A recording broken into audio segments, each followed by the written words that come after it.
Have you ever wondered if giants really walk the earth? Or what it would be like if humanity became so corrupt that God decided to hit the reset button? Today, we're re-diving deep into one of the most mysterious and dramatic chapters in the entire Bible, Genesis chapter 6. This isn't just an old story. It's a profound look at humanity, judgment, and the incredible nature of grace. Genesis 6 kicks off with a really intriguing passage. It says, "The sons of God saw that the daughters of man were attractive. They took as their wives any they chose." Now, who were these sons of God? Scholars have debated this for centuries. Some believe they were fallen angels who came down and had children with human women. Others suggest they were the righteous descendants of Seth, who began intermarrying with the ungodly line of Cain. This mixing, regardless of the exact interpretation, led to a spiritual and moral breakdown. And what was the result of these unions? The Bible tells us. The Nephilim were on the earth in those days. The word Nephilim is often translated as giants, or the fallen ones. These were mighty men of old, men of renown. Imagine a world populated by these powerful, perhaps intimidating figures. Their presence seems to be a symptom of the world's spiraling chaos and rebellion against God. The lines between the divine and the human, the holy and the profane, were becoming dangerously blurred. This wasn't just a few isolated incidents. The corruption was total. The Bible gives a heartbreaking assessment. The Lord saw that the wickedness of man was great in the earth, and that every intention of the thoughts of his heart was only evil continually. Think about that. Not just their actions, but every single thought, every intention was constantly evil. It says God was grieved in his heart and regretted that he had even made humanity. Can you imagine the depth of that sorrow? A creator looking at his creation, which was meant to be good, and feeling profound grief over its complete brokenness? This wasn't a case of God being angry and impulsive.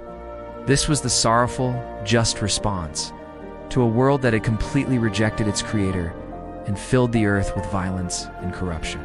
So, God declares his judgment. "I will blot out man whom I have created from the face of the land." This is the setup for the Great Flood, a cataclysmic event to wash the world clean of its wickedness. It's a terrifying picture of divine judgment, a reminder that sin has severe consequences. God is holy, and he cannot let evil go unchecked forever. But right in the middle of this dark and somber passage, there's a single sentence that changes everything. It's one of the most important verses in the entire story. "But Noah found favor in the eyes of the Lord." The original Hebrew word for favor is chen, which is often translated as grace.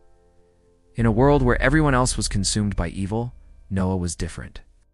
The Bible describes him as a righteous man, blameless in his generation, who walked with God. Now, this doesn't mean Noah was perfect. No human is. But it means his heart was oriented toward God. He had a relationship with his Creator. While the rest of the world was running away from God, Noah was walking with him. And because of this, God chose to save him and his family. He gave Noah a way out, an incredible project: build an ark. This massive boat would be the vessel of salvation, preserving life through the coming judgment. So what does this ancient story mean for us today? It's a powerful picture of the human condition. We too live in a broken world and have hearts that can be drawn toward evil.